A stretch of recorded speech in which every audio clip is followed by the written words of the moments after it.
Hello? Hello? Hi. I thought you answered your phone. No. I didn't film anything yesterday, That's good. so I figured we better at least tell them what we're doing today. Napping. Where are we napping? This hotel room. Where's this hotel room? Cedar City. Why are we in Cedar City? Stage drama. Wow.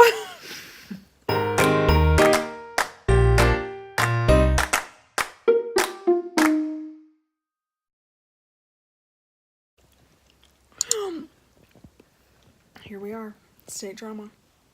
Our kids have been here 10 minutes and are already in trouble. But not by us. Nobody has. They came and knocked on our bedroom door. They came Christmas caroling to us, and then We opened the door and they started singing Silent Night. the neighbor was like, I'm on a conference call. So Sorry. the neighbor didn't like their singing. I thought it was funny. Choking on candy. It's okay, I'm fine. Fine. Guess we're having a nap now. Mm-hmm. You scoffed at me when I wanted to nap. And now you're napping? Mm-hmm. Rude.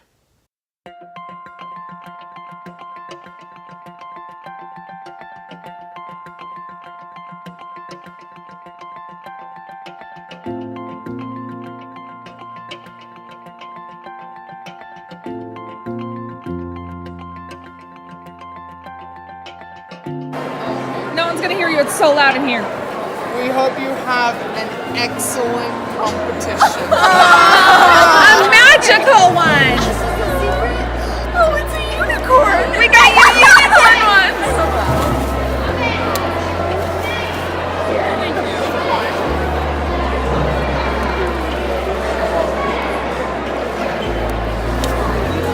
Okay. Aw, Jill too. You're bursting with...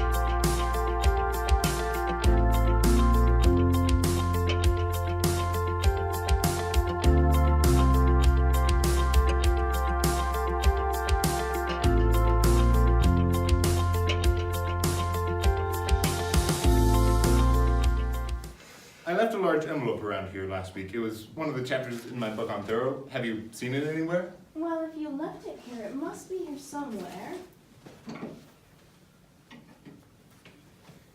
Then where could I put that? Oh, well, with your fiance sitting beside you tonight, I do hope the play will be something you can enjoy for once.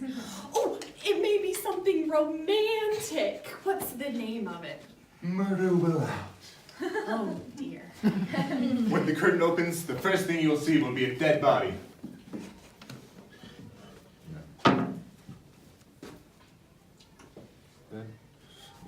No. Ah!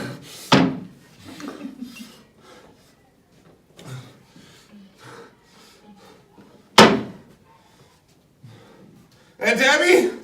Yes, dear. You were going to make plans for Teddy to go to that sanitarium, Happy Dale? Oh, yes, dear, it's all arranged. Dr. Harper was here just today to drop off the papers. He's gonna sign them right away. That's what Dr. Harper thinks.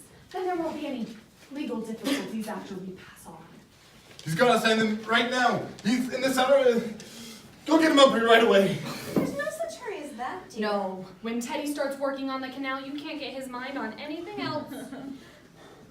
Teddy's gotta go to Happy Dale now. Tonight. Oh, no, dear. That's not until after we're going. Right away, I tell you, right away. But Mortimer, how could you say such a thing? Why, for as long as we live, we will never be separated from Teddy. Listen, darlings, I've got some frightful news for you. We've got to try and keep our heads on, you know? We sort of humored Teddy because we thought he was harmless. Why, he is harmless. He was harmless. That's why he has to go to Happy Dale. Why he has to be confined. Mortimer, why have you suddenly turned on Teddy, your own brother? Gotta know sometime. Might as well be now. Teddy's killed a man. No, nonsense, dear. But there's a body in the window seat. Yes, dear, we know. You know? Of course, dear. It has nothing to do with Teddy. No, you know, the whole thing, just forget about about it. Forget you ever saw the gentleman. Forget? We never dreamed you'd peek. Who is he? His name's Hoskins, Adam Hoskins. That's about all I know about him. Oh, except that he was a Methodist. That's all you know about him? Well, what's he doing here? What happened to him? He died. Aunt Martha, men don't just go into window seats and die. No, he died first. Well, how? Oh, Mortimer, don't be so inquisitive. He died because he drank some wine with poison in it. And how did the poison get in the wine? We put it in the wine because it's less noticeable. When it's in tea, it has a distinct odor. Uh-huh. You put it in the wine? Yes, and then I put Mr. Hoskins in the window seat because Dr. Harper was coming. So, you knew what you'd done. You didn't want Dr. Harper to see the body. Well, not at tea. That wouldn't have been very nice. Now, Mortimer, just forget about the whole thing. I do think that your Aunt Martha and I have the right to our own little secret. And don't you tell Elaine. Oh, no. What are we going to do? What are we going to do? What are we going to do about what? There's a body in there! Yes, Mr. Hoskins. Oh, heavens. I can't turn you over to the police, but what am I going to do? Well, for one thing, dear, stop being so excited. For pity's sake, stop worrying. We told you to forget about the whole thing. My dear Aunt Abby, can't I make you realize that something must be done? Now, Mortimer, you behave yourself.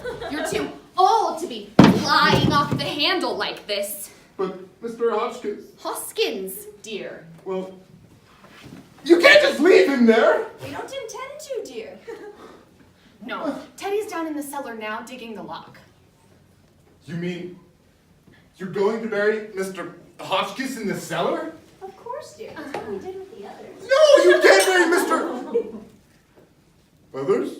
The other gentleman. When you say others, do you mean others? More than one others? Of course, dear. This makes 11, doesn't it, Abby? No. This makes it 12. Because Hello? when Al? Mr. Hoskins Al? came in, Al? it occurred to me. No, that you look, and I'm Aunt so far as the Jessica lunch. even Look. doesn't. But we George has to go to the play. I can't was review the counting play next. Look, Because they're all down in the cellar. I can't make it. Look, I'll explain later. No, This is my they're all department, down and in I'm the running cellar. it. Goodbye. All right. Means that Where were we? have 12! 11.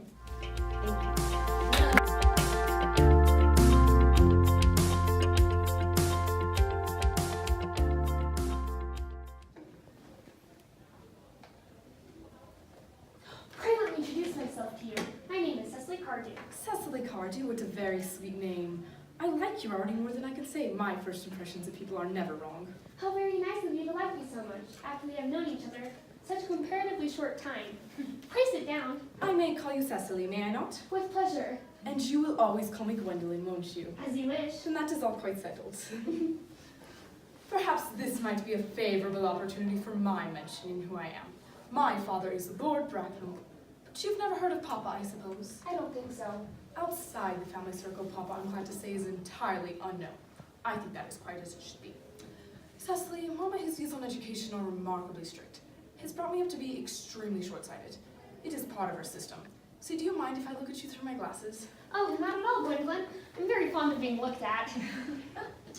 You are here on a rather short visit, I suppose. Oh no, I live here. Really? Your mother, no doubt, or some female relative of advanced years resides here also? No, I have no mother, nor any relations. Indeed. My dear guardian, with the assistance of Miss Prism, has the arduous task of looking after me. Your guardian? Why, yes, I am Mr. Worthing's ward. Oh, Mr. Worthing never mentioned to me that he had a ward. How secretive of him. He grows more interesting hourly. But I'm not sure, however, that news brings me feelings of unmixed delight. Cecily, I am very fond of you. I have liked you ever since I met you.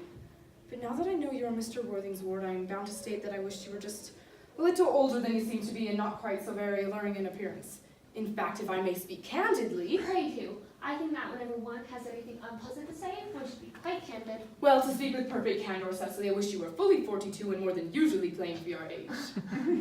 Ernest has a strong, upright nature. He is the very soul of truth and honor. Disloyalty would be as impossible to him as deception. I beg your pardon, Gwendolyn, but did you say Ernest? Yes. Oh, well, it is not Mr. Ernest Worthing who is my guardian. It is his brother, his elder brother. Oh, he never mentioned to me that he had a brother. I am very sorry to say that they haven't been on good terms for a long time. Ah, that accounts for it. Cecily, you have lifted a load from my mind. I was growing almost anxious. It would have been terrible if any cloud had come across a friendship like ours. Would it not? Of course, you are quite sure that it is not Mr. Ernest Worthing who's your guardian? Quite sure. In fact, I'm going to be his... I beg your pardon? Dearest Gwendolyn, there is no reason why I should make a secret of it to you. Our little county newspaper is sure to chronicle the fact next week. Mr. Ernest Worthing and I are engaged to be married. Cecily, I think there just must be some slight error. Mr. Ernest Worthing is engaged to me. It will appear in the Morning Post on Saturday at the latest. I believe you must be under some misconception, for Ernest proposed to me exactly 10 minutes ago. It is certainly very curious, for Mr. Ernest Worthing engaged to me yesterday afternoon at 5:30. If you would care to verify the incident, pray do so. I'm so sorry, dear Cecily, if this has any disappointment to you, but I'm afraid I have the prior claim. It would distress me more than I could tell you, dear Gwendolyn, if it caused you any mental or physical anguish, but I feel bound to point out that since Ernest proposed to you, he clearly has changed his mind. If the poor fellow has been entrapped into any foolish promise, I shall consider it my duty to rescue the man at once, and with a firm hand. Whatever unfortunate entanglement my dear boy may have gone into, I will not reproach him with it after we are married. Do you allude to me, Miss Cardew, as an entanglement? You are presumptuous. On an occasion of this kind, it becomes more than a moral duty to speak one's mind. It becomes a pleasure. Are you suggesting, Miss Fairfax, that I entrapped Ernest into an engagement? How dare you! This is no time to wear the shallow mask of manners. When I see a spade, I call it a spade. I am glad to say that I've never seen a spade. It is obvious that our social spheres have been widely different. Shall we sit down? Quite a well-kept garden this is, Miss Cardew. So glad you like it, Miss Fairfax. I didn't realize there were flowers in the country. Oh, flowers are as common here, Miss Fairfax, as people are in London. Personally, I cannot understand how anybody manages to exist in the country. The country always bores me to death. May I offer you some tea? Yes, thank you. Detestable girl, but I require tea. Sugar? No, thank you. Sugar is no longer fashionable. Cake or bread with butter? Bread with butter. Cake is rarely seen at the best houses nowadays.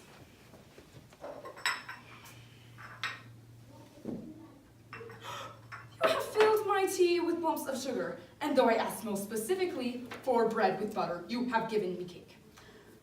I am known for the gentleness of my disposition and the sweetness of my nature. But I warn you, Miss Cardew, you may have gone too far.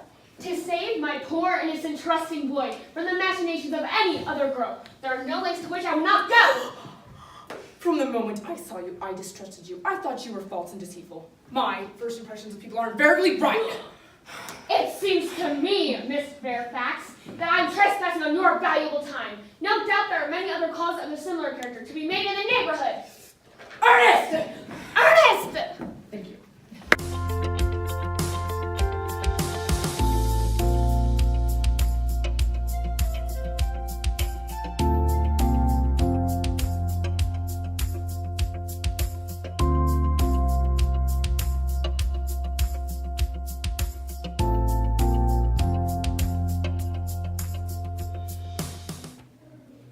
I couldn't write a note. I couldn't say goodbye. It was too painful. I didn't know that's what was going to happen. I was just trying to stop the pain. How was I supposed to know that? I figured it'd be easier for everyone. I was just so unhappy, Amelia. And I could see it was making everyone else unhappy too. Mom was always so upset about my braids and my clothes and my hair. And Dad would get upset because Mom was upset and you always trapped into the middle of it. It was too hard. It shouldn't be hard to feel happy or loved at home.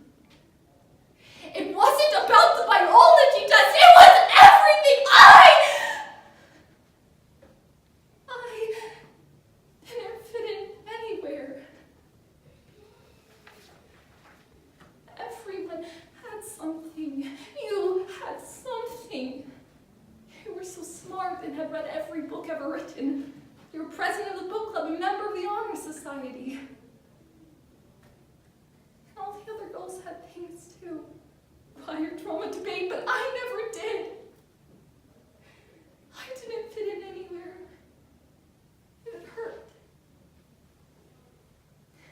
I didn't want people knowing how much it hurt, so I pretended it didn't matter. I overcompensated with my assumed authority over our friends, but it didn't help. That desire to fit in never went away. And no one knew just how unhappy I was. I couldn't tell you. I didn't want you to feel bad. You keep saying that. You keep talking about how we're two halves of a whole. I'm not half of you, Amelia. You are you on your own and beautiful singular. And you deserve to be recognized as that. Whenever I was around, we always got lumped together. And I dragged you down with me. We were close. I love that so much. I love you so much. But I could see I was hurting you. I was holding you back. I thought I was doing you a favor. It would be a lie if I said I didn't know it would hurt you. I knew it would hurt. I knew that initially it'd be very painful for everyone. But I hoped that in time the pain would go away, that you would find a happiness that was all your own, and a life that is what you deserved. You wouldn't choose anything over me. I know that. That's why I made the choice for you. At the time, I was certain it was the only way. You said so yourself. I'm around more now than when I was alive. I missed you.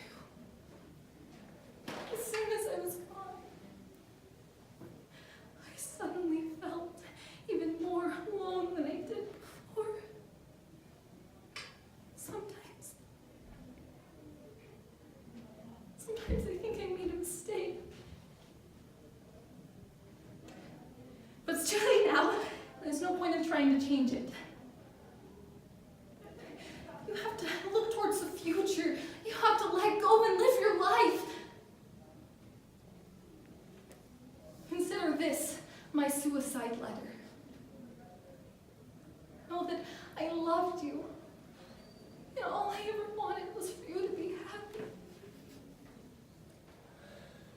Tell Mom and Dad that I love them too. I'm sorry. Just know that I'm not hurting anymore. And I don't want you to keep hurting for me. Amelia, you have to see where life takes you. I can't hold you back anymore. We both have to move on. We'll always be a part of each other. But we can't keep doing this. If I keep coming back, if I keep holding you back, it was all in vain! Please, don't let it hold you back. Don't let me hold you back. It's time to move forward. I love you. Thank you.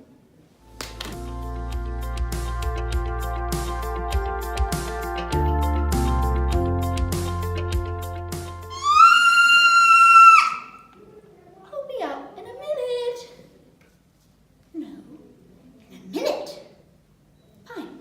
Come in. Close the door. You want to know I'm hiding in here? Because out there, your mother's all, Happy Turkey Day, Sally, and we're so pleased you decided to host us here, and you're making such a lovely home for our son. And finally, oh, doesn't she look pretty in that dress I bought her, dear? To which your father replies, sweeter than pumpkin pie. I wanted to reply, I'm so glad that despite the 8 mergers I helped broker between sustainable energy companies for work, it's the smell of turkey in the oven and the way I wear a Laura Ashley dress that proves I'm worth my salt. Instead I say, thanks. Let me check on the turkey. Did you know your mother called me last month, asked me to do this for you, said you could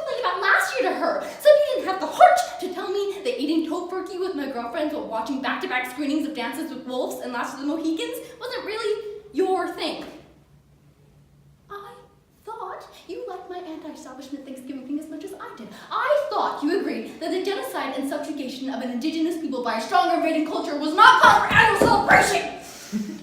And maybe your mother just heard what she wanted to hear, or taken something you'd said out of context. So I went to you and said, well, what do you think about having a more traditional Thanksgiving this year with your parents? To which you replied, sure, that'd be nice. I thought you'd say, but honey, aren't you opposed to cooking and eating animals when they're perfectly good plant foods we can enjoy?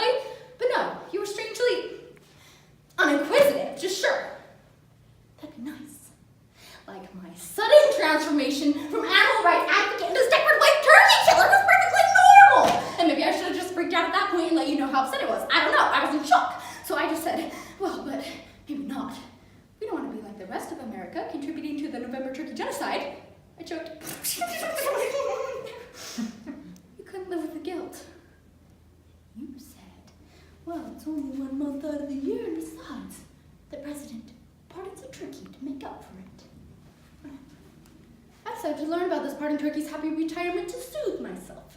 In the process, I uncovered urban legend keepers who tell about the benefactor who donates millions each year to the farm where the pardon turkey goes. In exchange, the turkey is transferred to his estate. And then, according to blackmarketturkey.com, the benefactor eats her national symbol for mercy and kindness!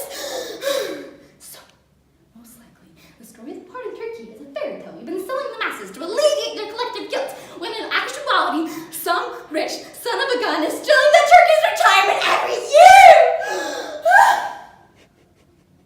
I kept hoping all this month you got me a reprieve, but I'm off the hook. Told me it wasn't right for me to make this sacrifice, that it was okay if I wanted to spend the holiday in a sweat lodge thanking penance. No. You understood I'd be by as I cooked away my virginity, so your family could have a nice dinner. No. I guess there really are no pardons for turkeys tonight, John. I'm a real turkey for going along with all of this, and you're a real turkey for letting me. Please go back out there. I told you I need a minute. Thank you.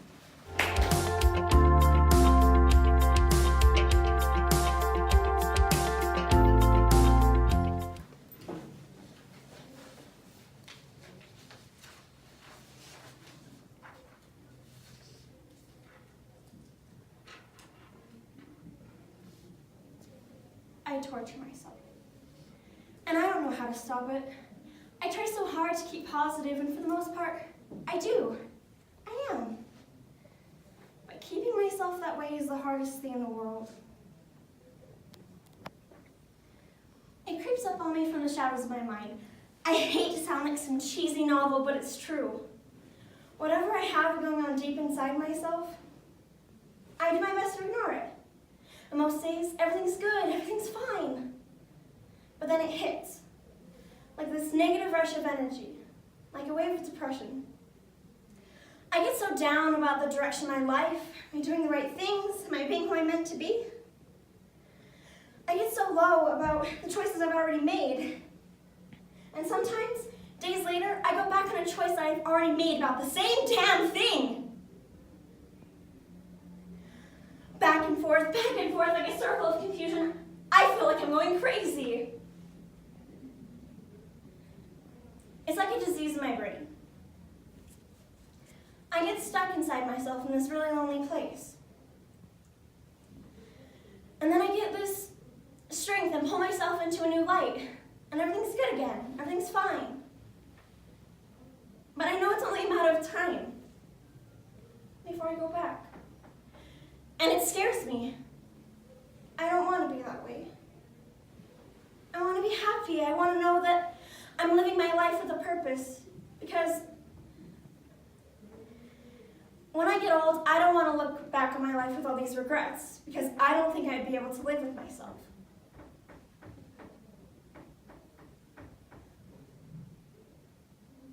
Maybe I need help. I don't know if this is something I should see a doctor or like a therapist or... I don't believe in medicine. Never have. Maybe I'm too emotional and take myself too damn seriously. I don't know.